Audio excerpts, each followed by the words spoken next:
Hello বন্ধুরা, আশা করি তোমরা খুব খুব খুব ভালো আছো। তো আজকে আমি একটা বিশেষ রিডিং নিয়ে এসেছি। এই রিডিংয়ে আমরা দেখে নেব আমার যারা বন্ধুরা, যারা সাবস্ক্রাইবাররা এই ভিডিওটা দেখছেন, তাদের ফিউচার স্পাউস বা ফিউচারে তা আপনাদের জীবনসঙ্গী কেমন হতে পারে। তো প্রথমে আমি ছেলেদের দেখবো, তারপরে আমি মেয়েদের দেখবো। 3টে করে কার্ড নেব। তো ছেলেদের দেখি ফিউচার কেমন হতে পারে, জীবনসঙ্গী বা সঙ্গিনী।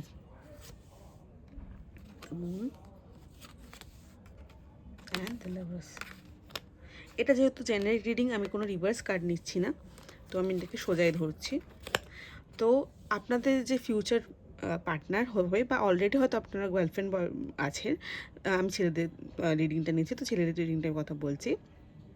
সে খুব স্পষ্টবাদী হবে, ভীষণ ইমোশনাল হবে, মানে হয়তো একটু কথায় তার রাগ হয়ে যায় বা ছোটো ছোটো ঘটনা তার খুব এফেক্ট করে। তো সেই দিকটা আপনাদের অবশ্যই ধ্যান দিতে হবে। আর দ্য লাভার্স কার্ড আসছে, সে অবশ্যই আপনার সোলমেট হতে পারে। আর যিনি আসবেন আপনার লাইফে, তিনি আপনাকে আপনার লাইফ ভালোবাসা ভরে দেবেন।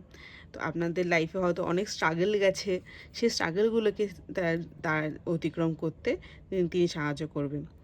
তো এটা ছিল ছেলেদের জন্য। এবার আমি দেখব যারা মহিলা দর্শক আছে, আমাদের মেয়ে বন্ধুরা, তাদের ফিউচার লাইফ পার্টনার কেমন হতে পারে। ফার্স্ট কার্ড,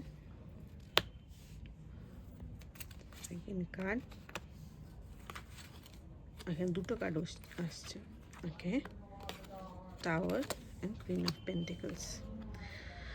হ্যাঁ, তো আমার যারা মহিলা বন্ধুরা দেখছো, আমি মনে হচ্ছে তোমরা অলরেডি কোনো রিলেশনশিপে আছো, বেশিরভাগ, আমি বলবো না সবাই, বেশিরভাগ রিলেশনশিপে আছো বা কোনো একটা রিলেশনশিপ থেকে খুব রিসেন্টলি বেরিয়ে এসছো, যা আর তোমাকে খুব একটা মানে ভালোবাসার পর থেকে তোমার মনটা ফিরিয়ে দিয়েছে। তোমার মনে হয় যে ভালোবাসার আর কোনো দাম নেই, ভালোবাসার আর কোনো জায়গা নেই জীবনে, প্রতিষ্ঠিত হওয়া, নিজের পায়ে দাঁড়ানো, এটাই মেন।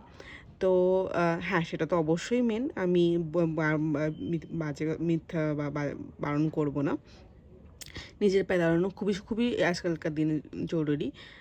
কিন্তু তোমার যারা লাইফ পার্টনার আসতে চলেছে, সে খুব একজন ভালো, এমন একজন শক্তিশালী বা প্রভাবশালী লোক হবে, যে তোমার জীবনটাকে খুব সুন্দরভাবে তার প্রভাব ফেলবে। হ্যাঁ, সে হতে পারে যে যদি তুমি অলরেডি সে তোমার জীবনে এসে দিয়ে থাকে, সে হতে পারে কনফিউজড, এখন সে বুঝতে পারছে না যে কী করা উচিত, তার জীবনে তোমার প্রতি আসা উচিত কি উচিত না। সে তোমাকে নিয়ে এখনই শিওর না, বা তারও হয়তো জীবনে কিছু ব্রেকআপস হয়েছে রিসেন্ট।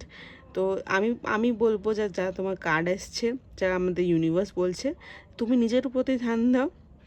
আমার সকল মহিলা বন্ধুরা, তুমি নিজের প্রতি ধ্যান দাও, নিজের যত্ন নাও, নিজেকে ধ্যান দাও, নিজের কে আরও ভালো, মানে যদি তোমরা পড়াশোনা করো তো পড়াশোনা আরও উন্নতি করা, বা যদি তুমি চাকরি করো চাকরির ক্ষেত্রে আরও উন্নতি করার চেষ্টা করো। পরবর্তী ক্ষেত্রে তুমি যত নিজের দিকে ধ্যান দেবে, যাকে তুমি ভালোবাসছো বা তোমার জীবনসঙ্গী, সে তোমার কাছে আরও তাড়াতাড়ি আরও ভালোভাবে সে আসতে পারবে, তোমাকে সে আরও গুরুত্ব দেবে। তো আশা করি আজকের রিডিংটা তোমাদের ভালো লেগেছে। যদি ভালো লেগে থাকে, যদি রেজোনেট করে, অবশ্যই কমেন্ট করে জানাবে, আর আমাকে কমেন্ট করে জানাবে যে আমি পরের রিডিংটা কী নিয়ে করতে পারি। তো আমার এই রিডিংটা আজকের খুব তোমাদের ভালো লেগে থাকে, তো লাইক, শেয়ার অ্যান্ড সাবস্ক্রাইব করো। আর অবশ্যই আমাকে জানাবে যে কেমন লাগলো। তো আজকের মতো এখানেই শেষ করছি। সবাই খুব খুব ভালো থাকবে। জয় শ্রী মহাকাল।